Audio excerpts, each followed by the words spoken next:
the rules are that you cannot be ordained if you're not married. So it meant that I should be married when that happened. You had gone through a period where you were married with a woman wife. It was more of wanting to fit into what the society expects of me. Got to the point of divorcing, and post-divorcing, it was me focusing on why did the marriage end, rediscovering who I am. Because now you're embracing who you are, you realize that there are a lot of limitations and a lot of judgment that is happening and. They're going to pray for you. I've been prayed to for. Not be gay anymore. Yeah, I've been prayed for many times. Nkululeko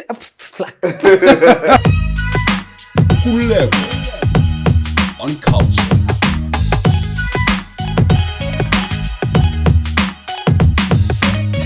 Hello, Tholo. Hi, Nkululeko. You look flamboyant.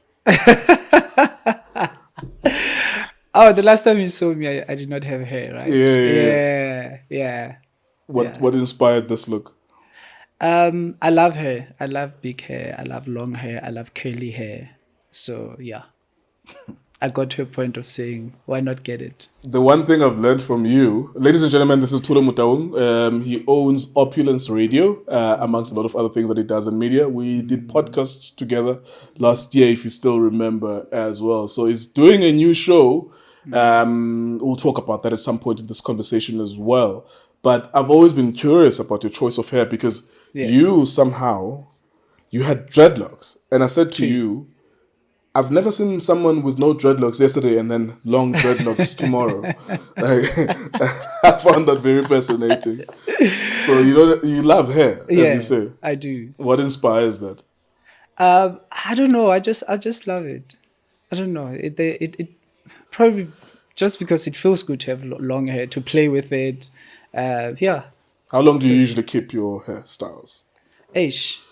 Because your dreadlocks didn't last long. Yeah, they didn't. That's why I'm going H, because I'm bad with keeping them long. Because I'm having this for the second time, actually. I had it quite early this year, took it out, then got it back again. Yeah. Oh, it looks... The moment you stepped in here, I was like, this looks...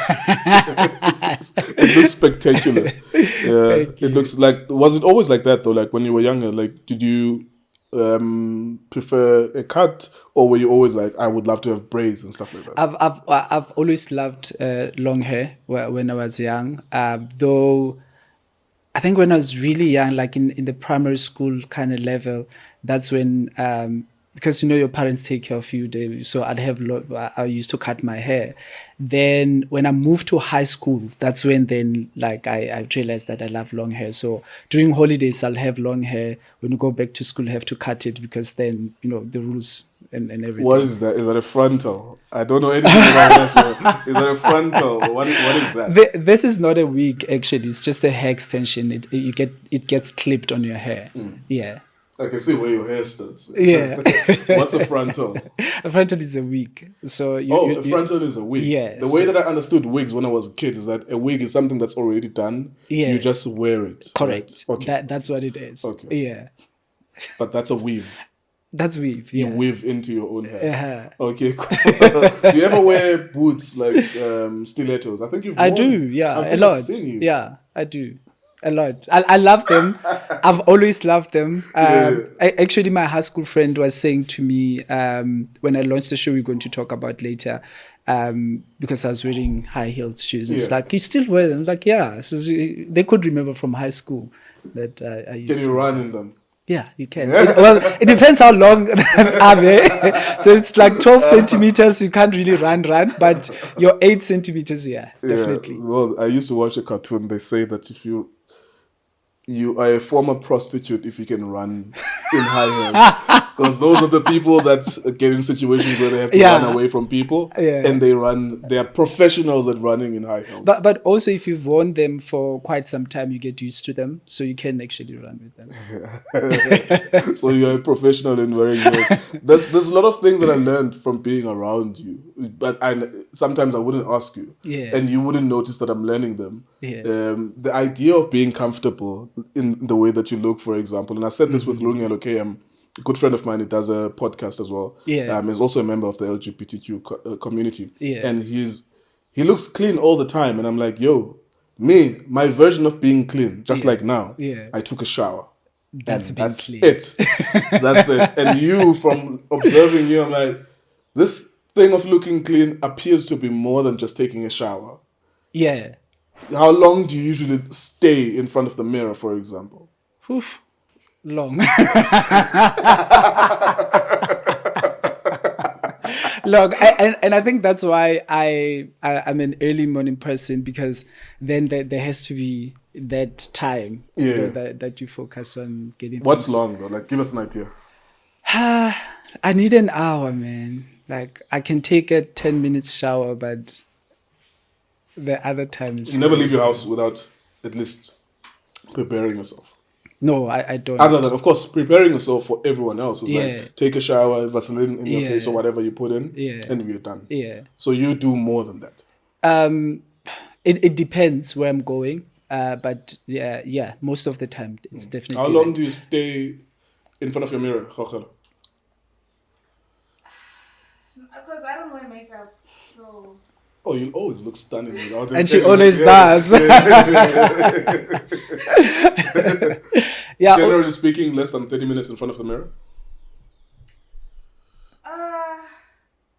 yeah. Most of the time. 30 Well, if you're not doing Get ready. if you're not doing makeup, you Yeah. can spend less time. But if you do makeup, also depending what kind of makeup you do, because the natural one will take you less time. But if you like really doing a face beat, then it takes you longer, because it What's has a to do. face beat?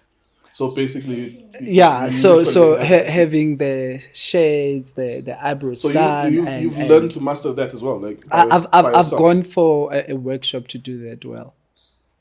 Because also I think look, is laughing. You tried to Because convince that- me to do. that- what that's did you try to art. convince me to do? I remember we were talking to a lady who was talking about melanin and skin bleaching. Yeah. You tried to convince me to do Yes, something. skincare. But I What think is it? Is it a laser on your face or some shit? yeah. And you've done So that. yeah, I've done that. I've done that a few times. You do realize that us men, Yeah. well, you're a man too, but Yeah. you do realize we don't. It's not something that we think of. No, generally men don't think of that. As long as you're well groomed, that's it. You're Yeah. done, right? But I think with some Am I men- okay? Please judge me. Like if Yeah. I always come across as, of course, I make sure that I shower. Yeah. And I put a roll on. Yeah. That's the best I can do. And I even find that intolerable, but it's the best I can do because I Yeah. work with people and stuff like Yeah. that. And I'm generally speaking, my house is clean. Yeah. Generally speaking, Yeah. it's never dirty. Nothing is off place. Judge me. Like when you look at me, do I really take care of myself? Can I do better? You do take care of yourself, and I'll tell you why. Besides, of course, showering and making sure you smell good, Yeah. but you do go for your haircut, you know, and that counts, because if you're leaving your hair, you know, growing in whatever way, yeah. then Thank it you. means you don't really, you know, take care of yourself. But I don't like But- cutting my hair, for example. Like it's not an example. It's true from the bottom of my heart. Yeah. I don't like cutting my hair. I Yeah. understand that to appeal to other people in the things that I'm doing, I have to do it. Yeah. I would rather not cut my hair. You know, for me, the problem is when you start looking like you don't take care of yourself. Right. That's where the problem is, because also, as much as we may say whatever, but when a person meets you, they can make a judgment based Yeah, on the what they first see, impression. you know, and that's when they decide whether to respect you or not, whether to take you seriously or not, you know. So I think taking care of self it's obviously for health reasons, but also how do you get to be seen? And I probably go to that extent because what matters is also how am I seen, especially also being in the media space, that also counts. Yeah. Yeah. Do you cut your beard all the time? Like I do. You have to do that. You feel like you have to do that. I do because I don't like. Firstly, I don't like beard. Secondly, I've got problem with ingrown hair that will then I'll get bad bumps. Sure. Yeah. Yeah. You see, this thing, I always delay it for like 3 weeks. So that's Uh-huh. it. Cutting my hair and cutting my Yeah. beard, I delay it for I can't like go 3 for more weeks. than 2 days Damn. without shaving, because then it starts feeling itchy, and then I get those bumps and they get bad. Yeah. What can I do better? Or What can you do What better? can I do better personally? And Yeah. what, as you observe, man, just going around, do you think that we're getting better? Of course, there's no way that we should be looking like women. Yeah. All of us, for Yeah, example. Yeah. But what could we be doing better? Start with in, you in, personally. in your case, it would be that I could lose try- weight. I know, for example, that I really want to lose weight. Okay, but look, also losing weight for me, right, is if it affects your health in a negative way, you can. But if it doesn't, because also But remember, I shouldn't be 110 kg. Like, seriously speaking. but I should not be, I am, and I should what not gives be you a 100. problem with it? I should not be 110 kgs. Why? Because I'm 33. Yeah. Entering my 20s, I was 70, 68 and 70. Mm-hmm. So it means I've gained 50 more, no, 60 something more kgs Uh-huh. in the last 10 years, which means if I was used to being 60 and 70 kgs, it means now as I'm moving, it's as if I'm moving with another person. Because I was always Yeah, 70 kgs. Yeah. I've now gained 60 more. It's like I'm two people, Okay, basically. I get you. Nothing much in terms of health-wise, but because I have a treadmill, I try to run on it whenever I can. But I would rather be 80 kgs. Okay. If I'm gaining 80 and 85. So, Yeah. I'm just saying from my personal perspective, this thing Yeah. of taking care of yourself should extend beyond just cutting a beard. It's true. You It's should true. know that, okay, you are now 2 times the Yeah. person that you were. And I'm Yeah. sure it takes a toll on the heart, on the liver, whatever it is, internal organs. It's true, because taking care of yourself is, you have to take care of yourself on your total well-being. Yeah. So it's your physical, it's your psychological, it's your spiritual. Sure. So it's all those aspects that you basically have to take care of. That's when then you can be able to, I'd say, live a fulfilling life, because then you have less issues that can affect your life in a negative Absolutely. way. Yeah. What more can I help myself with? I'm not trying to have dreadlocks like you and look Yeah. spectacular. Of But what course. more can I do? Cutting your hair once a week. If it I'm grows, not gonna do if it grows fast, but Yeah, if it doesn't does grow grow fast, fast. yeah, It once a does week, grow once a fast. week. So that's basically part of grooming, once a week. And I haven't also- done my armpits in over a year because they are a private part. Not everyone can see that. but it's also not bad for a man. Okay. For a lady, it's concerning, but for a man, it's okay. It's Also, almost impractical as well. The reason why I haven't, Yeah. it's almost impractical because I have a machine, and then someone told me that no, you can use no hair. it's actually best to use no hair. But for I don't armpits. go to shops and do shopping, so I don't even know that I could buy no hair. Like Yeah. someone had to tell me that. Yeah. Because the reason why it goes for a year, I leave it for a year, is that I have a machine at home and I don't want to do this. Like I will harm myself. Yeah. It's a practicality issue, and I don't like going to malls Yeah. anymore. Is it? Yeah. Wow. So you can buy online. Okay. Okay. That takes away the excuse. Or have somebody to go buy for you. Okay. Yeah, you can do that. Yeah. Dress code wise, Dress code wise, I would say you're a sporty person, right? Yeah. So you're more of your t-shirts and tracksuits Always. with natural colors and I also use sandals a lot. and sandals a lot. Okay. And So they look dirty. my sandals look dirty. Not dirty, but per se. also with you, I think the fact that you work from home, that's probably why Yeah, I would relax take care of as myself well. better if I was If outside. you were going outside.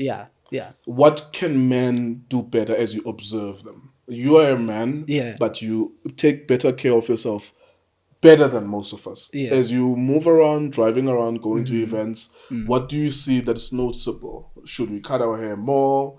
Are we now wearing more flamboyant colors, pink and orange? What are you noticing about us? I think, and this is the question that I asked yesterday. So SABC One was launching a new lifestyle show. It's called Sauce. Sure. Right. So they then premiered the first episode of it. But what I picked up was that it focuses more on women's stuff. And my question was, are you inclusive in terms of including men's stuff as well? Because what I've seen now is that more and more men are starting to pay attention to how they look, how they dress, they do their nails. They Oh yeah, do the nails thing, the polishing you of the know. nails though. Like I think it's a step too far. I think so. Let me Yeah. explain. Yeah. With the limitation of my experiences growing up where I come from, Uh-huh. I think the way I see it, I accept that you do it Yeah. because I know and I accept you as you are. Uh-huh. That okay, you are a gay man. Even the way that you groom yourself, for example, Yeah. I'm like, okay, maybe it comes with the territory. Yeah. I think it would send mixed signals. Now you have to contradict me if you think I'm wrong. Mm-hmm. If all of us had nails, different colors. Sorry, a nail polish. But what do you different mean colours. with mixed signals? You see, I accept it with you that Yeah. whenever I see you, I'm like, oh, okay, this nigga is probably gay. Uh-huh. So it's like almost some sort of a signaling thing. Okay, Or if you okay. were to wear a what is this? Lipstick. Lipstick, yeah. Like, okay, Yeah. it's a signal. It's Yeah. like those subliminal cues to say. Uh-huh. Like, for example, someone would look at you and you're giving them enough signals to say, okay, this man is a gay man, Yeah. for example. Yeah. I think it's when... So if I were then to do whatever nails, pink nails, orange nails, black nails, I think it sends some sort of a mixed signal. That's from our perspective Yeah. with our limited Yeah. knowledge. Yeah. That no, but we know that okay, niggas who are into Q-tex are usually gay. But niggas. it's actually not the case. Eh? You've got straight guys that will go for colorful nail polish, and this is inspired by different things. Others, they may be creatives, whether he's an artist or he's a fashion designer, and for them is complementing what they're wearing, or they just love, the nails looking that way. It's not always the case of that they are queer. It could be for any other reason, and it's still okay because they've got a reason to do it, and if they feel comfortable with it, why not? But you do see the angle of if, for example, 90% of straight men, 99% of straight men never do nail polish, which I think is probably the number because it's not. We just whatever, man. Like we just look rugged the way that we are, right?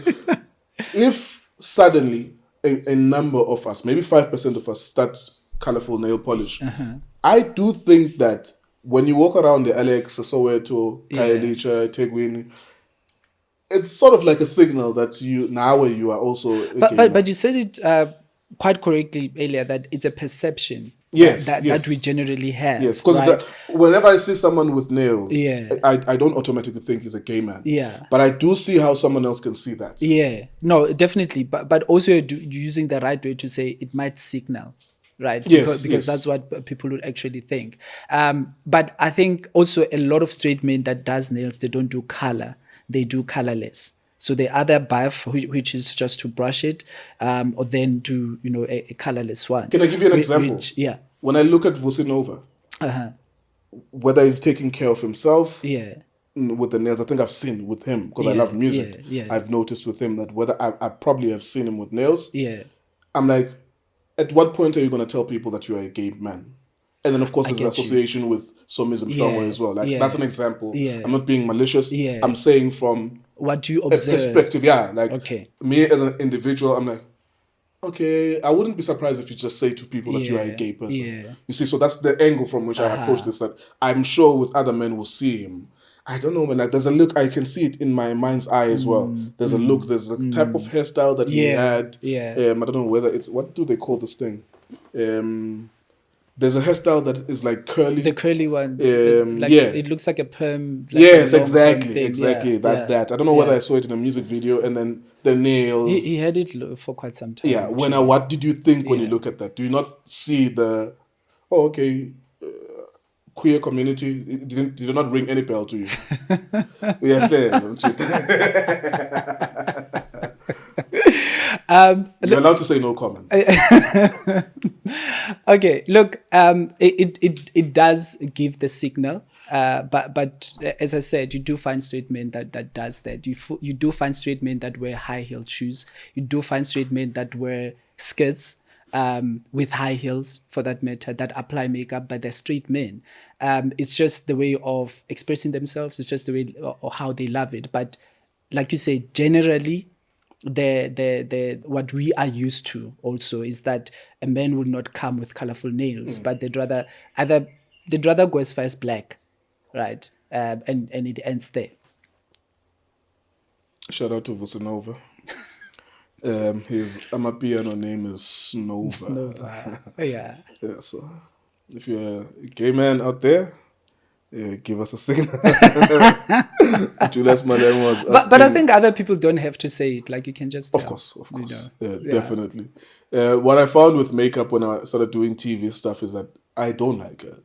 Why? But yeah, like it's for me, bruh. Like you have to understand where I come from, and it's not like I'm imprisoned by where I come from.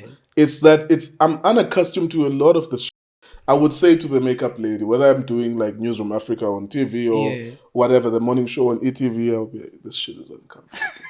and she will be doing it. I don't say no to her. Yeah. And I'm not mean. Yeah. I just laugh it off. And I'm Yeah. like, this shit is uncomfortable. And the other part as well, which I wanted to ask you, is to talk about the routine, like you looking at yourself, Uh-huh. preparing yourself in the mirror.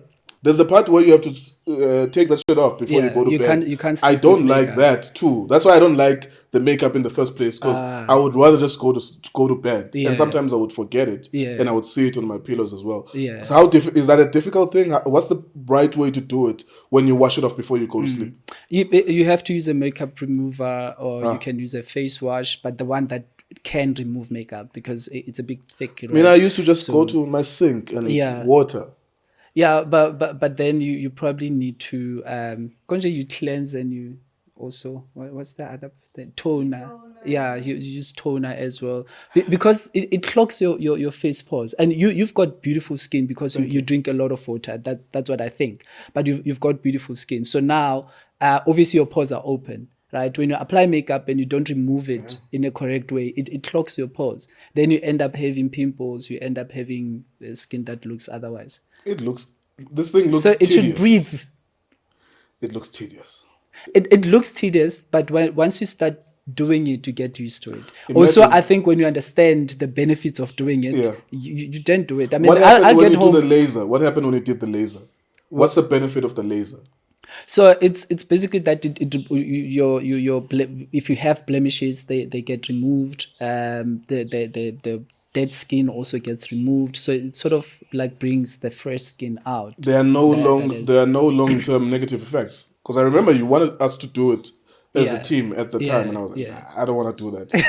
There are no long term negative impacts. No, for that. there aren't. The only thing is that you just have to be consistent in taking care of your skin, so it looks as nice as you want it to. And you're happy with where you are now? With the Yeah, skin and stuff like that? definitely. I mean, 2 weeks ago, I was going through some stuff, and I met with my friend during his lunch, and he's like, You're crying over the phone, but you're glowing, and we laughed. Like, okay, at least there's something positive Yeah. that is coming out. Yeah. Can you talk about Opulence? Yeah. So that's an online radio station that you own or co-own. I don't know the ownership structure of I it. own it. You own it, okay. So the reason why I came to Joburg was that I was working as a journalist in soccer, in football. And we're doing podcasts too there. Okay. And then I got an opportunity to work on Massive Metro, which is an online radio station. And I got first-hand opportunity to see how does this thing work with online radio? Why do we have so many stars? Abazola, DJ Sbu, Griselda Kananda. We had a lot of stars there at some point, Tembi Siete and stuff like that. But I think sometimes you go through certain experiences so that the day you start your own thing, you're like, okay, I got to see this is the importance of having this and that. Yeah. But one of the challenges was obviously always going to be the audience. You were never going to pull in Metro FM's numbers or Ukozi FM's numbers. It was always like maybe quite a few thousand people tuning in. Yeah. Talk to me about how you started Opulence Radio. Where is the money in that space? Okay. So in terms of how I started was that just after COVID, there's a guy who started an online radio, right? And he ran it for almost a year. And then he started seeing that he's actually losing money, like what you're saying now. He's losing money, but he's not really generating anything. So I had, for the longest time, when I moved out of corporate, I was training and consulting. So then he rings me and says, look, I need somebody that can help me with a strategy for this, because now I need to make it work, right? So going in, I did not have a clue about, online radio. So I'm a person who loves challenge. I love learning new things, because for me, it's part of growing. And I had to do a lot of research to understand what is it about, how does it work, how does it function, and all of that. And then I put together a strategy for him, presented it to him and his team. And I think 2 days after, he calls me and says to me, can you come implement this strategy? Because I think you have an understanding of what can work, but the people that I have, they're missing it. I see that they're not getting it. And that's probably why we are where we are now. And I said, okay, fine, let me do that. So I went in, and because he was running out of funds, he was expecting that he's going to get funds from somewhere. So it was a matter of, okay, I'm coming in, I'm going to help you. Then when you get funds, then that will help, So to you improve would other be things. one of the employees, One of the employees. not as a partner. Yeah, not as a partner. But obviously, I could see the financial situation. I said to him, don't pay me for 3 months so we get it going, because also it helps you to save and get the right things going. So unfortunately, he did not get the funding that he was expecting. So now he had to close shop because he didn't have money. So he still owes me for the 3 months, right? so I'll I mean, I was working as a consultant. It was just out after COVID, so I needed money as well, right? So I said to him, look, I feel like I've got this knowledge now, and I can't just throw it away. Give me the equipment. Let me try and start my own and see where it can go. And for me, it was also an opportunity because I love empowering people. So it was also an opportunity to have a bigger platform that can serve that purpose of empowering people. But now the question was, as you said, there are many established radio stations that have been there for years. Yeah. Why would people want to listen to this one? So then the approach was, let's have a lifestyle radio station. So let's have a top billing of radio. That's how it was born, and even that's what influenced the name, Opulence. right? So it's about lifestyle, really. We cover lifestyle, and that's why even our shows are, we can say, specialized, because we have a cooking show, we have a travel show, we have different shows that focuses on particular issues that are about lifestyle. And it's officially started which year? 2021. Yeah. Talk to me about the array of people that you've been able to rope in over the years. Yeah. Because of course the idea or the pull factor, even with podcasts, is get a star so that the fans of that star come and watch, and whether or not that's been effective for you. Yeah. Yes, I definitely, when I started, I wanted to get people that wanted to be in radio, that have the talent to be in radio, whether established or not. But I knew when you go established, of course, you're going to have to pay more, right? So I approached people that were popular, people like Lebo, Mokoena, Mohale Motaung, and others, right? And my approach was, you want to be on radio, and we're starting a radio station. Can we find a way, that we can work together? Because also, if you have popular people like that, it's also, can you afford to pay them? So you then negotiate to say, I can be able to pay you this much, but also what will be other benefits for them, right? Because for them also, with their brands, it has to make sense to be part of that, right? So I think I'm also grateful that they were open to that, right? And those are people that I started with. And that was actually a good move, because then it attracted attention. It gave us, popularity, and people started to tune in. So it was those popular people that I had, and the ones that were not popular, but that were talented. And with these ones, I made sure that I get people that it's pure talent. It's somebody that deserves to be behind the mic and do radio. Because also people love the idea of radio, and they get on it, then they realize it's actually work, because you have to prepare, you have to stay knowledgeable, you have to be on time, all those things, right? Yeah. So a combination of the two helped a lot to kickstart. How do you pay for that? How do you go out there and sell? So I've had experience of selling, not me personally, because one of the greatest things about my partnerships have always been that our skills complement each other. So though Itiski, for example, has like 3 different entities, the entity that is myself is the entity that focuses more on content. Okay. And the content brings in a couple of million views per month. Yeah. The couple of million views per month, someone else gets to go and sell that, and then that brings in the money, and that's how you pay the bills.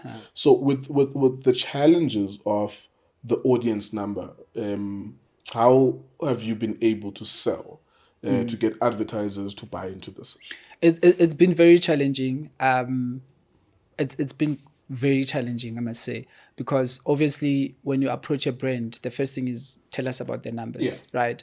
And not just the numbers, geographically, where are they? Because when you're online, we've got people listening from Germany, we've got people listening from Russia, believe it or not, we've got people listening from India and all of that. So you can't just say, I've got 2 million people listening a month. Okay, break it down. Yeah, what are they? Which How regions, old are they? how old are they, Yeah. female, male, those kind of things. So you basically have to now, drill down to that. So so I worked with Mike. Mike, he does PR and marketing a lot. So his strength is basically to sell, right? So I'm more of a writer, so I can write proposals well, but he can speak well in terms of getting the business to go. He can also initiate business leads, right? So us teaming up assisted a lot in terms of getting brands that we worked with to work with us. But also what you realized was that a lot of brands were skeptical to say, but you're online, and we've seen other online radio stations that came and they didn't really work. Can you? But then the approach was, okay, let's start with small campaigns. Let's see how they go. If you're happy with that, then we can take it, to the next level. And that helped, because then they would say, okay, we're giving you this small campaign. Let's see what can happen, right? Have you been able to have like clients that stay on for longer, like maybe for a long-term campaign? For long-term So campaigns, yeah. smaller campaign for people who may not be aware of this language is that, okay, you don't want to give us money or advertise on us long-term. Let's try a month. Let's try 2 months, and you could pay for that. Have you been able to get someone to commit for like a year or so after getting good results? Yeah, but you'd find that it's not that we're having a contract that you work with us for this long. It will be that maybe in this 3 months there's this campaign running. It gets quiet a month or two, then they come back and say, okay, let's do another one. Yeah, so then you'll have repeated campaigns that you do with one brand. Could you confidently say your endeavor is paying for itself?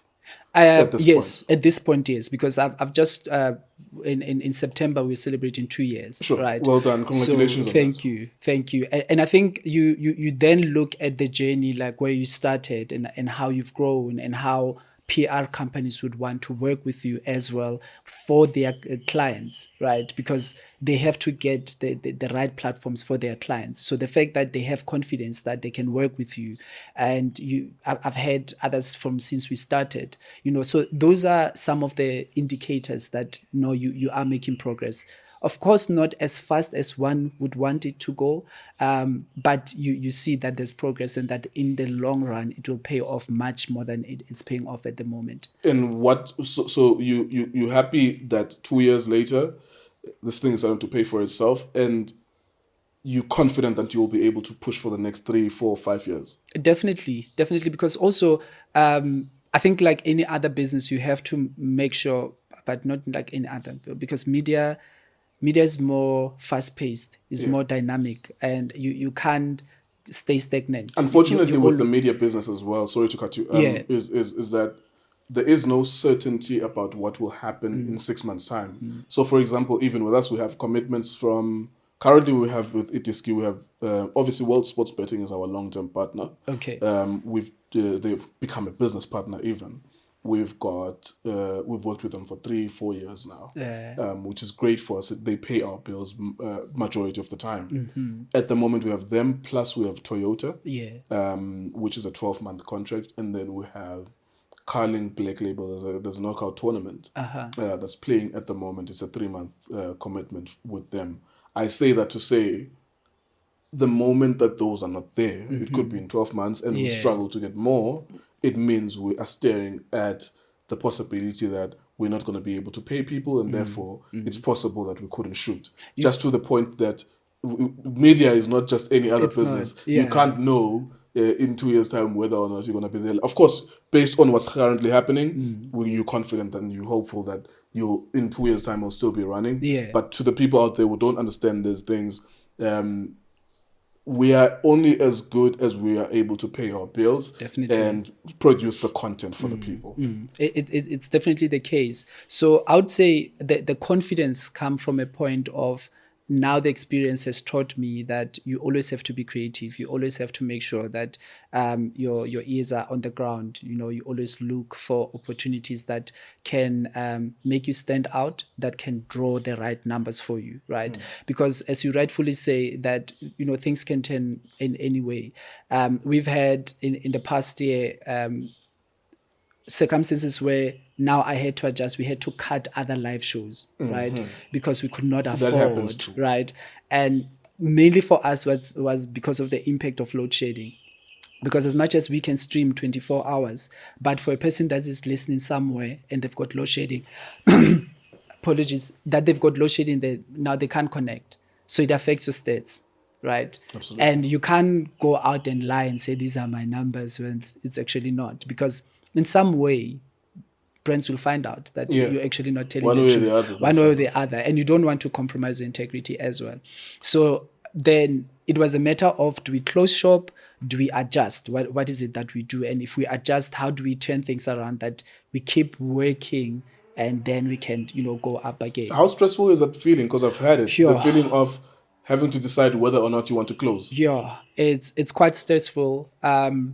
You can't sleep at night because you're constantly thinking about what's next. And also, I mean, you've got people that are working for you that you're thinking of their livelihoods now, and it's talent as well. It's not like they've got full-time jobs somewhere. If you cut this, it means you're cutting a portion of their income because it's here and somewhere else. So it's quite stressful. And you then have to go through that process of thinking of what is it that can work, how is it going to work, how long can it take to work, and then you then have now to start also negotiating with those that you can negotiate with them to say, hey, look, here are the circumstances, how can we work around? And I think also for me, I believe in transparency a lot. So I had always made sure that people that I work with are aware of the situation, what's going on, where we headed, what is my plan? Because for people to follow you as a leader, they have to know what's the plan, right? Because they buy into your vision. So you always have to share that with them. So whether it's good news or bad news, share them so they make their own judgment, and you find that when you're transparent, people are able to stay with you because they understand what's going on, right? But also be truthful in what you're saying, don't sugarcoat situations, so then we were able to save some of the live shows, particularly the evening ones. So during the day, we had to cut others. But now we slowly, bringing them back. Like this month, we started with the 12 to 3 one. It's now live. So we're starting to build them back again. Yeah. There's perception of glamour in the things that we do, and everyone wants to be an owner. And I always encourage people to own stuff. I think part of me is a sinister feeling from within that says to myself, encourage them to own things so that they can see how difficult this thing is. But also, being black people and with the history of this country, I noticed that there is a game that's being played where black people will never see money if they don't even try to understand what ownership is about. But it's not always glamorous. And the glamour job is being in front of the microphone and being a radio jock and someone paying you 60,000, 100,000, 30,000, 200,000, depending on how big the radio station is. And for them, theirs is to use their voice and their popularity and go home. Yeah. For you as an owner, it's a little bit more stressful because as you're looking at the financial statements, the bank statements, you're like, we only have money here to keep running for the next 2 or 3 months, and there's a side to this that people don't understand, this ownership of a radio station. Just speaking to that, the pressures, the stressfulness, dealing with talented people who would think they own this thing in the first place. Yeah, it's quite stressful, and I think it takes a lot from you to be able to do it right. And I'm saying it takes a lot because when you start, remember, you're everything. You're finance, you're HR, you are a business development person. Yeah. So you're basically everything, right? Because you're starting, you can't afford to have those people doing those stuff for you. And now you're having a radio station that has live shows as well. So you have to check that you've got producers for shows. You've got enough content, relevant content on certain. So it's the scheduling of shows as well. You now have to do the HR in terms of making sure the presenters are there, that they're on time, they're prepared to do what they do. Now and then you have to log in to hear that are they doing what's supposed to be done, So it takes a lot from you, because also, I mean, when I started, it's self-funded as well, so used portion of my savings. I was still consulting. So what I'm getting is a matter of, okay, how do we make it work until we are able to generate something from this? So doing that, it means a lot of sacrifices are made. And it's a risk also that you're taking, using what you've saved. What if it doesn't work out, right?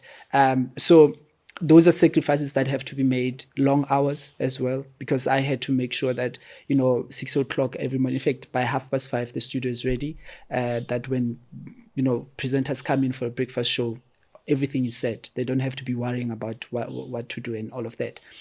Late nights as well. You attend events and it looks so nice and glamorous that you're attending all these events.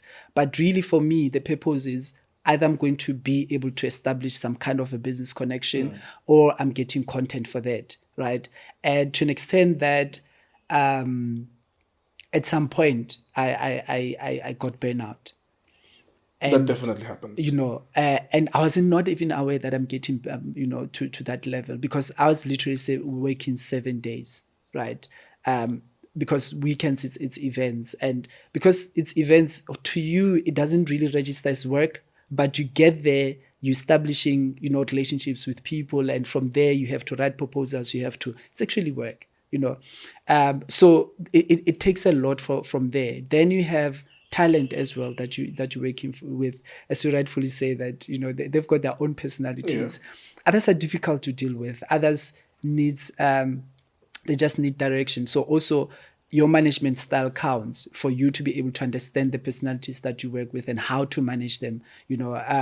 So it's all of that. It takes a lot. So if you don't have passion for it, you won't crack it. And that's why I'm from a school of thought that entrepreneurs are born. And that's why we cannot expect everyone to start a business and run a business, because there are moments when you feel, let me just leave it. Why am I even pursuing it? But then you go back to the fact that, why did I start? What was the idea of starting? And from there you get courage. You start looking at the positives in terms of, what have I achieved? What were we able to put together? So it means I can still, press on. Given what you've been able to achieve so far, you've been listened to by an 18-year-old interested in doing this. What is the minimum amount of money you would tell them? Let's say there's no partners, there's no one to beg them. If they were looking to do this, equipment in mind, maybe paying people a minimum of a stipend, 3,000, just to be talent. What is the lowest amount of money that they should definitely have if they were trying to push and hopefully push for the first 12 months? I'd say 1.5 million. So from there, we're talking your equipment, we're talking the space where you're going to broadcast from, we're talking the salaries, we're talking marketing and PR that you want to do, because also you want people to know about you. Because there's a lot that is going on. It's radio, yes, but because it's online, you also want to bring visuals in it, because people want to see what they're listening to. They want to have an idea of certain things.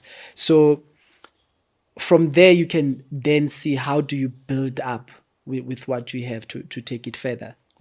So with me, the advantage was, I got equipment. I didn't have to buy it, remember? So now it was a means of, how do you take care of other things to start from there? I have to agree with you. Like, just the equipment alone, I mean, that could set you off 100,000 or more. And then you have to think about the fact that you're going to pay people. Think about the fact that you're going to need backup when there's load shedding. So that backup system could cost you 30,000, 50,000, depending on what you want. You nominated, one of your shows is nominated for the Crown Gospel Music Awards. Let's talk about that. Correct. So the Angel Boys presenting a gospel show. We call it Angelic Sounds. So it's more of top 10, top 20. I'm like top 20 gospel music, local and international. So she does that with I've never with heard a a bit. top 20 gospel countdown. That's why we That's took a interesting. different approach, That's right? interesting. Because mainly because also remember we have a target audience, Yeah. which listenership rather, which is mainly youth, right? And with youth, weekends are busy. So now you've slept late on Saturday, probably Sunday morning. You wake up, you can't listen to somebody preaching. Are you really going to pay attention? Yeah, and, that and demographic you get what I cannot. mean? The older So guys for can. us was because you can't pay attention for 45 minutes to an hour, even 3 hours of the show listening to somebody preaching. Let's turn it around. Let's give you gospel music. It's Sunday morning. If you're a spiritual person, you can enjoy gospel music. Of course, there will be interviews with we do artists from South Africa and African countries as well. So that's the twist that we have given it.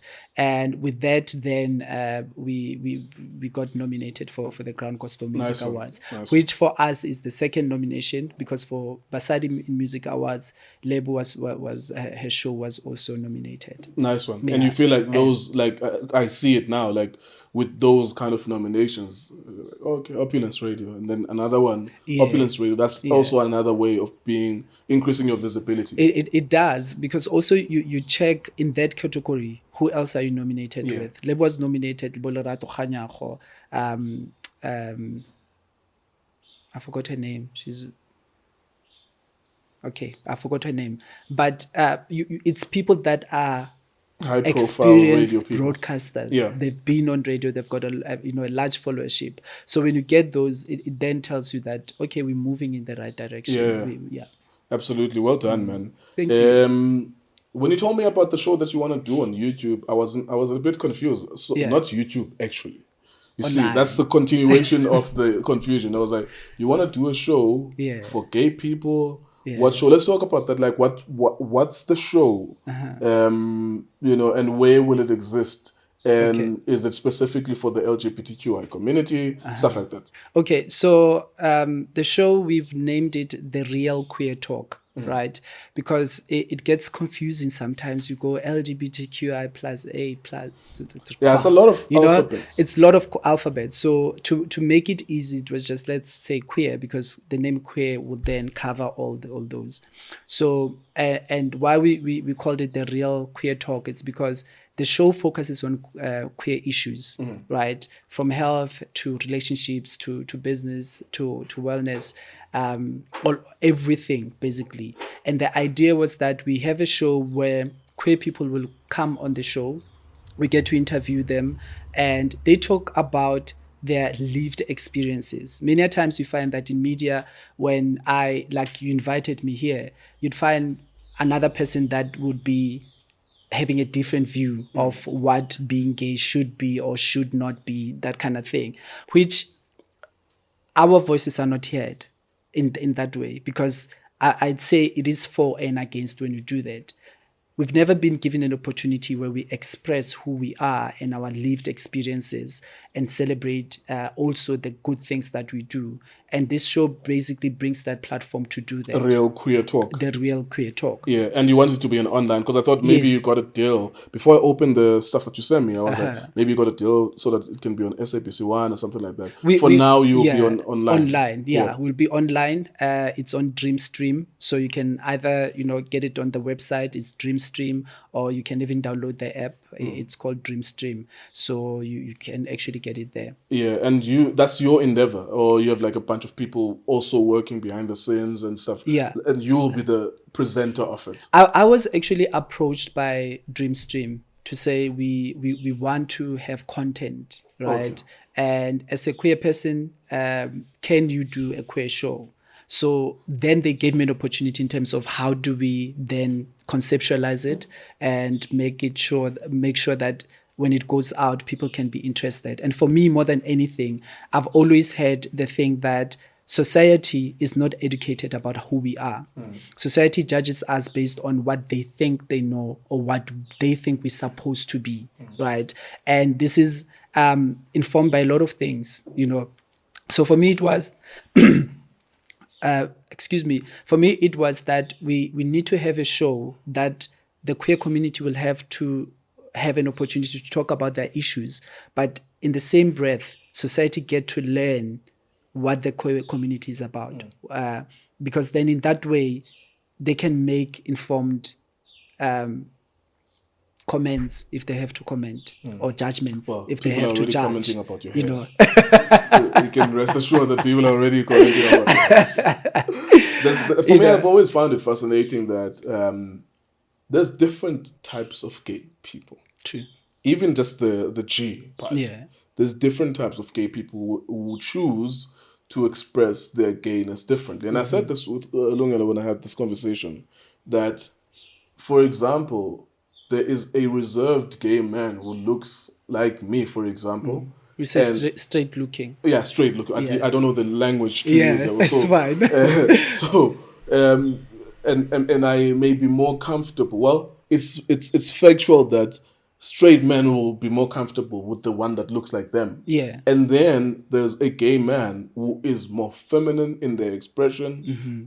Sometimes they dress up as well, but it doesn't mean that they're transgender. So this thing is a little bit complicated. But all we just need to know is that there's different expressions of gay. Yeah. And there's loud, flamboyant gay. The loud, flamboyant gay, I think, has been overrepresented sometimes, True. even on television, to a point where if you are a straight-looking gay, it's like you're not gay really enough. that gay. Yeah. But so something like that, because even with you and your partner, for example, there's a contrast. You can see that, okay, this guy is almost straight. You wouldn't tell anything, Yeah. but it doesn't make him less of a gay person, for example. So I think, for me, I've always found that very curious, but because I figured it out by myself. No, it doesn't mean you can't look at me if I come out and say I'm gay. You are shocked. There are gay men who are just looking straight or living straight for whatever reason. Yeah, that's quite correct, and that's what this show is really about. To talk about those intricacies and the differences that are there, because at times, even us within the community, we get confused with ourselves, right? Because then you even go to issues of pronouns. Are you a he? Are you a she? Yeah. Are you a them? Which pronoun do you use, right? With me, I've gone to an extent that whether you call me she or he, it doesn't really matter, because for me is how are you seeing me? Sure, Right? exactly. My you humanity. get what I mean? Exactly. Yeah. And that's why I'd always say a lot within the community, to say, if a person addresses you as a she, why are you getting offended? Because that's what they see. Rather educate Visually. them, right? Rather educate them Yeah. to say, no, I prefer being called this. Then in that way, they then get comfortable. And because a lot of times straight people get unease around us. And many times it's because they don't know how to handle the situation in terms of how to address us and all of that, right?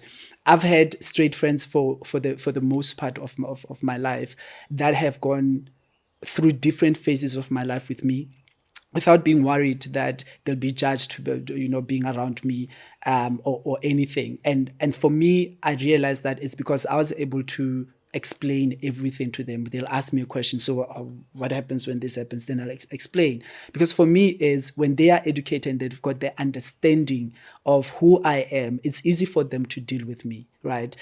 Sometimes we'll even joke where, they'll call me names that are usually degrading in the society, to say, staban when I eng. But because they're my friends, I know where it comes from, right? It doesn't really matter, but if somebody say it in a condescending way, then you start having a concern, right? Yeah. So that's how different we are. And even the letters, because they then express, in terms of a gay will be attracted to another guy, a lesbian to another woman, a bisexual to both genders, right? You have questioning people. So questioning people is, I'm not sure if I like men or women. So they're still in that period of finding themselves. Who are they, right? So that's how different we are. And in all of that, that's why I think in South Africa, as much as we've got laws and regulations that encouraging that we should be inclusive, but when it comes to living life and the daily living, we still experience a lot of problems.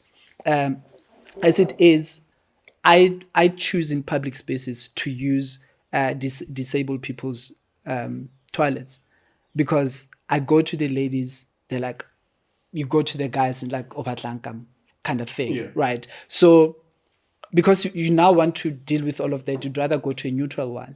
But we've got organizations that have taken a step to be more inclusive, that will have unisexual toilets, or others like Vodacom, they've got gay people, or rather queer people, bathrooms. People have sex So- in that unisex toilet. If you want to. Wow, I But- mean, but- I've experienced. I know I'm just cracking Yeah. jokes, but I've experienced that the first time I started working, there was a unisex toilet. Yeah. There was a night shift. Yeah. And a man and a woman walked into the same toilet and they were having sex. So. But even in males' toilets, Yeah, that's my can naivety. happen. It can happen Probably it does anywhere, happen, yeah. and that's why. But there was a conversation, I think, sometime last year, to say at schools should they make unisex toilets, and there was a whole hoo-ha about it, and all of that, But look, if something is to happen, it doesn't matter. It can happen anywhere, But it would definitely happen at schools if you mix boys and girls. Those people are not that developed. With the adults. But from what age? Because if you can do it from a primary level, they get used to it. They get to understand. They will that they we will sleep shared. with each other. I've of course, now you've gone through primary school, I've seen people smear their feces on the Yeah. walls and stuff like that because they're kids, they're underdeveloped. I think with adults it's up to them what they want to do. Because as you say, actually, I'm sure that I never thought about this. I go to the Rosebank Mall because it's not far from here. Yeah. And I go there sometimes, go to the toilet. It never occurs to me that there's probably two niggas that are sleeping with each other once upon a time, yeah. Yeah. Every now and then. Not all the time, of course. It's not something you see Yeah. there. But Yeah. that probably does happen. So even with the unisex one, Yeah.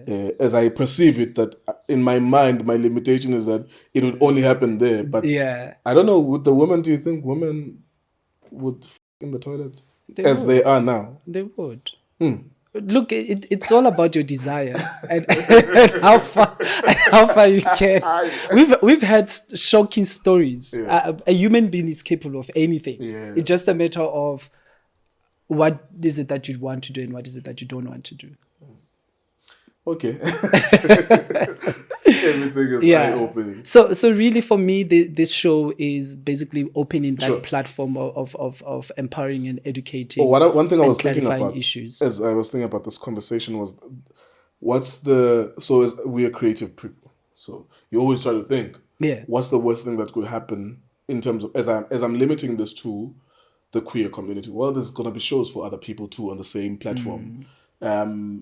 Do you not think at some point it's gonna sound repetitive?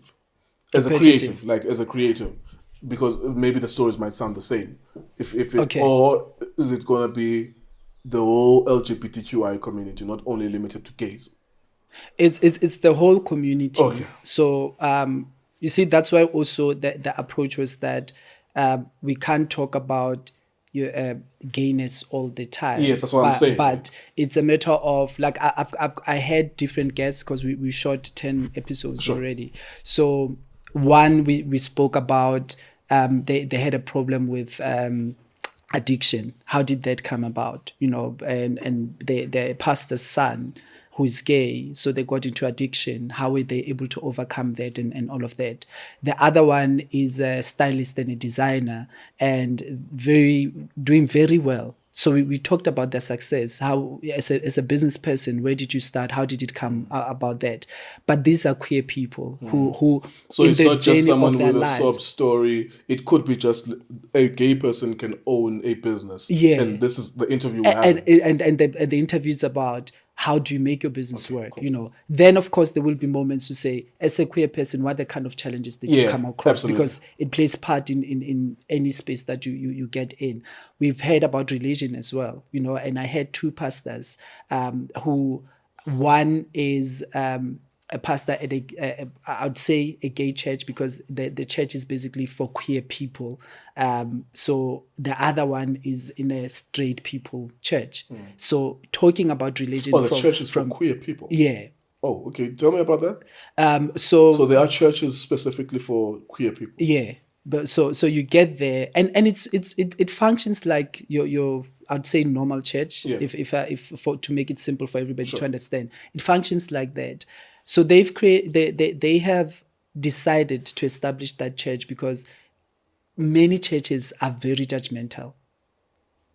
But that's still under the Christian religion. under the Christian religion, and which then brings the whole issue of how is Bible interpreted, Yeah. right? Yeah, because And then how do you justify your existence under a religion that outlaws your existence? For example, there's scripture that says that you shouldn't be doing this. But also, how did that scripture come about? What was that scripture focusing on?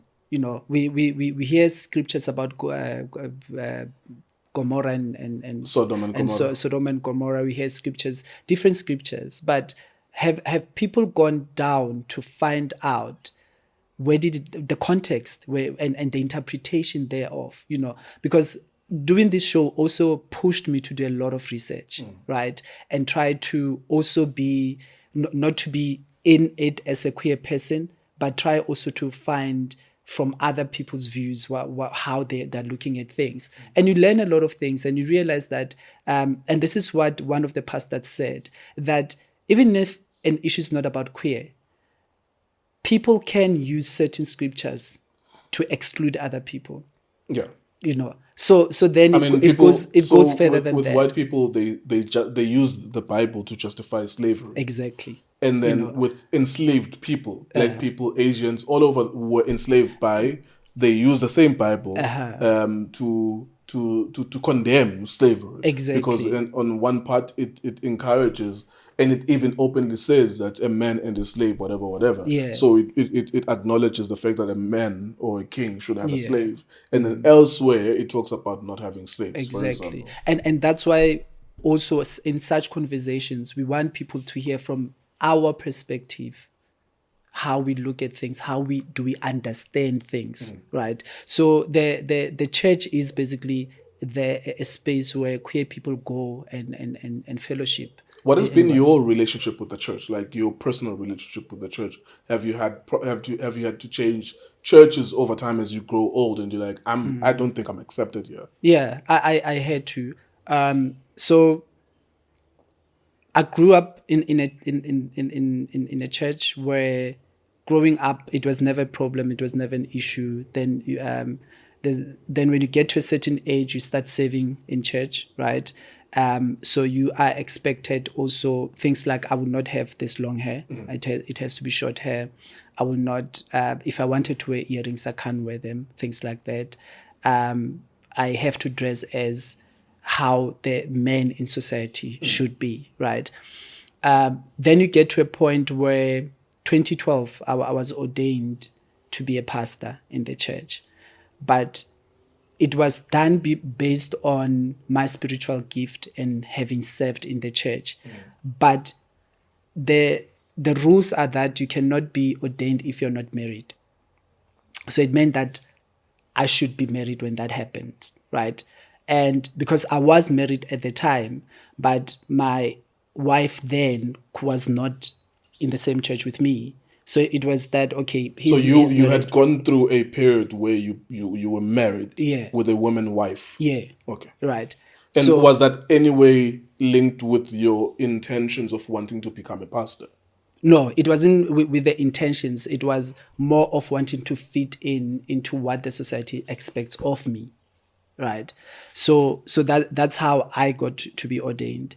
And as time went, I got to the point of divorcing, and post-divorcing, it was me focusing on why did the marriage end, and through seeing psychologists and all of that, rediscovering who I am and embracing that, and then, because now you're embracing who you are, you realize that there are a lot of limitations and a lot of judgment that is happening, and so then it was a matter of, now I need a new spiritual home where I can fellowship without being worried about how I'm looked when I walk in with weave and all of that, So finding Ark of Joy for me was one of the greatest things that has ever happened in my life, because I fellowship and I'm able to, still serve in the church the way I need to, or the way I'm supposed to. Have you ever eventually became a pastor, ordained as a pastor?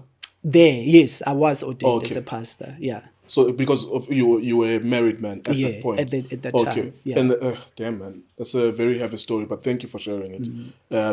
So what's your relationship with the church? So you happier now Yeah. with your church, and Yeah. there's no resentment with your previous church.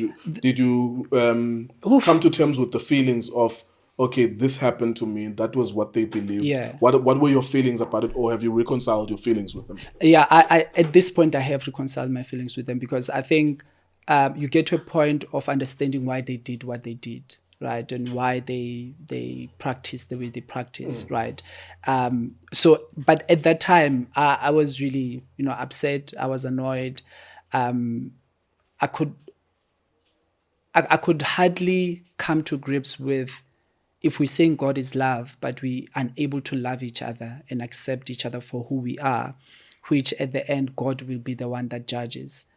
Then why are we being, But as you grow spiritually, you get to understand that certain things are driven by certain things, and it's okay. What matters is that God loves you for who you are and what you can do. Because some of the things that I always ask myself is, with the kind of gifts that I have, that I'll serve people and they'll contribute positively in people's lives. If people really hated me, didn't want me as I am, why is He giving me the ability to do what I'm doing? And not only me, other queer people that are gifted spiritually and they practicing their gifts. So you then get to a point of saying, it's okay, as long as I'm at the right space where I can, fulfill my spiritual needs, I'm okay. Do you find that it's common through experiences, of course, within the gay community to turn their backs on the church? Like a lot of them to say, yeah. I don't believe. Yeah, a lot of times. Others have actually decided not to go to any church. Others have decided to be atheists because of their experiences. Others were deeply hurt. Because they're going to pray for you I've been prayed to for. not be gay anymore. Yeah, I've been prayed for many didn't times. work. I've been prayed for many times, and I've gone to an extent in the period of you being prayed for, you are surrendering yourself. I hope these people can pray this thing out of me. Let me give you, how do you get to that point? Okay. You live in a society that is calling you names, that is judging you, that is not allowing you to be who you are. It's not nice. And that's why I say, I did not choose to be gay. I chose to accept who I am, and I'm embracing that. Because you cannot wake up in the morning and choose to be something that you're going to be, always excluded because of what you are. You're going to be called names because of what you are. So you get to that point of saying, if this prayer is going to help me to be a different person from where I am, I surrender. God, make it work. I've fasted to say, God, can you change this? Take this out of my system, right? It's there. So then you get somebody that would say, no, you need to pray more. You need to think. And you're thinking, you don't even know what I'm going through. You don't know what I'm experiencing. It's easy to say, you can make reference of whatever and whatever, but I know, because on daily basis, I'm the one who's feeling this. I'm the one who's going through this. So you go there, you surrender, because you want to be normal. You want to be seen like anybody else. You want to fit in. And your friends tell you that many of them say that they've turned their backs on the church, like in the LGBTIQ community. Yeah, I know many people that have, and that's because they were not accepted for who they are. There'd be churches that would say, we don't allow this in our church. There'd be churches that would say, it's okay, but there are churches that would say, you probably have a good voice. You want to join the choir. You can't be allowed, because how do you stand in front of people and sing when you are gay, or you're lesbian, or you're questioning, And that's why also you'll find in the community, a lot of people are straight acting, because they're afraid that they're going to be judged. They're going to be looked in certain ways. They're going to be even excluded or cut off by their families even, because there are those that their families have actually disowned. And on the show, we've got two mothers that talks about that, to say, as a mother, you go through this period of confusion and not understanding and all of that, but you're a parent to this child. You have to understand why your child is your child, and you have to accept them for who they are. What talk to me about that show, The Real Queer Talk, and the platform it's being streamed on. What was the conversation with you? Is it you and them owning The Real Queer Talk, or they're paying you to render the services of presenting the show? So I negotiated that we co-own. So I negotiated that we co-own because they're providing the platform. You negotiated that you gangster, actually. So basically in their mind, they were like, okay, here's X amount of money, do the show, be the face. Yeah. And you're like, nah, give me 50%. Yeah, I was like, no, let's actually partner on this one. But still somehow pay you for your presentation. Yeah. That's gangster negotiation skills. But also, it takes work for you to it's an get experience. There. An experience. For you to know that you have that kind of level. That's why I'm complimenting it, because I know that game. You want me to come on your DSTV channel and do something? Yeah. I'm not just a presenter. You pay me for that, and you're also going to pay me as one of the owners. Exactly. Because also, one of my requests was that I get to produce the show. Because I'm queer, I know. So somebody else cannot come and based on research or what they think and tell me what. I'm part of the community. I know our struggles. And I know that if we have to change the narrative out there, it's for us to let people who know who we are. And we can't just come, as you said, that is it not going to be monotonous. We have to show them different parts of ourselves, in terms of who we are differently in the society. We're normal like any other person. We've got abilities, we've got our own faults, we've got our own shortcomings, but we are part of the society. It's just for people to understand that we can live together, we can coexist and be respected and be given platforms to work, like everybody else. Okay. Before I let you go, I need to ask you something. Think about it. Yeah. There's something that separates me and you. I've never driven a car ever in my life. And when every car I've seen you drive is beautiful. And I don't know cars. So I want you, I'm not saying tell people how many cars you own. Yeah. But tell people your passion for cars and the different types of cars you've ever driven in your life. Because every single time I see you, it seems like you're driving a dope car. I don't even know cars, man. I need to read Mercedes-Benz to know it's a Mercedes-Benz. And I've never driven a car ever. When you drive dope cars, like what's that about with you and cars? I think it's the love of speed. Well, I pay my tickets, but yeah, I think it's the love of speed and comfort, really, because for me I've driven different cars. I've driven Hyundai, I've driven Range Rover, I've driven Mercedes C200, which I got in a car accident with. Well, that's because they wanted to hijack me, so I lost control and I ended up in the ditch. A Q7. Alfa Romeo? Alfa Romeo. No, I haven't driven it, but I've got an interest of... You've never seen him driving Alfa Romeo? Or Ferrari, something with an Italian flag or something like that? No, it was a Porsche. Yes. Yeah, it was a Porsche. I don't know cars, but it was a Porsche. So yeah, Porsche is a brand. Yeah. Okay. Yeah. Yes, I've driven a Porsche and now I'm on M4. Yeah. That's how you tell people your net worth without telling them your net worth. Basically. You can tell people that you're a cars are millionaire. nice. Cars are I'm not there yet, but I'm gonna be there. If you're not there yet in terms of, because millionaire doesn't mean bank balance. Yeah. It means net worth. Net worth, yeah. The amount of things you own. That's true. The collection of amount of things that you own. That's true. So you could be construed as to be a millionaire, comfortable millionaire. But cars are nice, man. Yeah. You must try them. I promise you. It's only that you don't have interest. I don't care for cars. They're nice. And motorbikes you've never driven? I haven't. I haven't.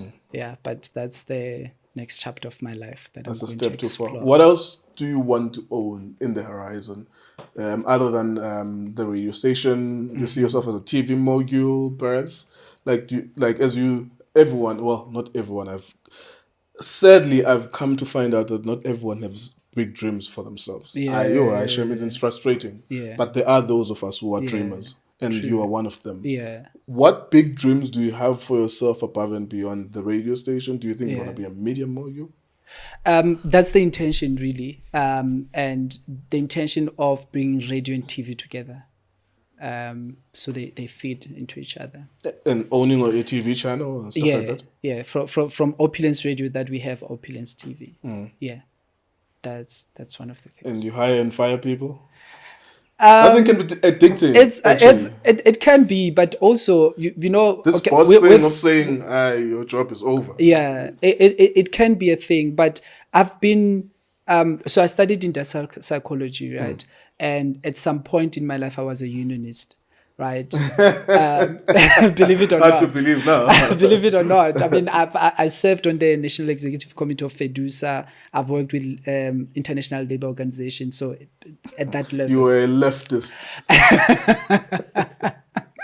So for me, I believe that in any work environment, as a leader, you have a responsibility to make sure that the work environment is affirming, and so people can because people, if they're in a good environment, they take out the best. Absolutely. They become the best. 100%. You know. So I, as a leader in spaces that I am, I always strive for that. That you do that.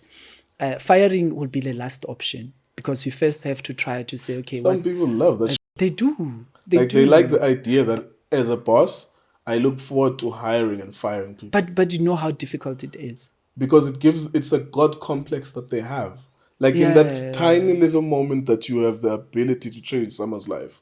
Like Then you are God in that moment. Yeah. Like you are Because taking you've got the bread power out to of their mouth. decide. Absolutely. Like you're not gonna get your 10,000 anymore. That means you can't pay your rent. That means I'm killing you. It's akin to killing them. That means I'm God in this moment. So some people find they're addicted to that. To hiring and firing. It makes sense. But for me, I mean, you then also think about issues like this person has other people probably they're taking care of, but also their career path. Because if now you get dismissed here, the next job or the next employer would actually want reference. Yep. Right. So the question is. But then that narcissist doesn't care. Yeah, they about don't. that. Yeah, they are just happy that they are in a position where they can decide that they are God to you. For me, have I not really fired, but I've parted ways with one person because, like, bruh, for 2 years, there's nothing that fits you here. Yeah. Like, we've tried. There's nothing that fits you here. Yeah. This is a football environment. You're not really into football. Yeah. And that's it. So that's not even that firing. It's like, indulge a person for 2 years. Okay, let me give him this responsibility.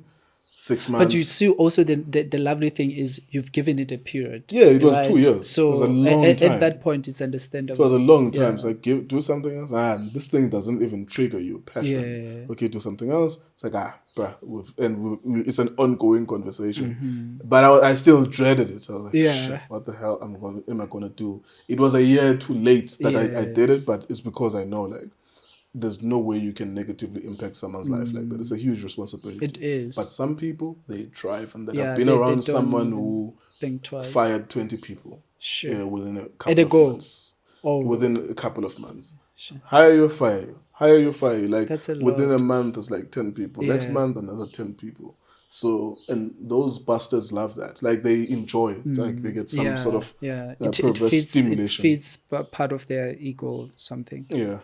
I wish you the best of luck on the show, you. The Real Queer Talk. Well, they have a long way to go, the platform, to advertise itself, because people need to start being able to say, say it again? The Real Queer Talk. The the Dream Stream. The Dream Stream. Yeah. They have a long way to go. Yeah, They need to true. spend money Yeah. to advertise themselves. Yeah. Because it's all good and well for us as the talent and the creatives to do the thing, but the platform owners have to find a way to deliver it to people. Yeah, definitely. So all the best with Definitely. that. Thank you. We appreciate it. Yeah. Thank you very much to everyone who's watched us. We hope you enjoyed the conversation. Thank you very much for watching.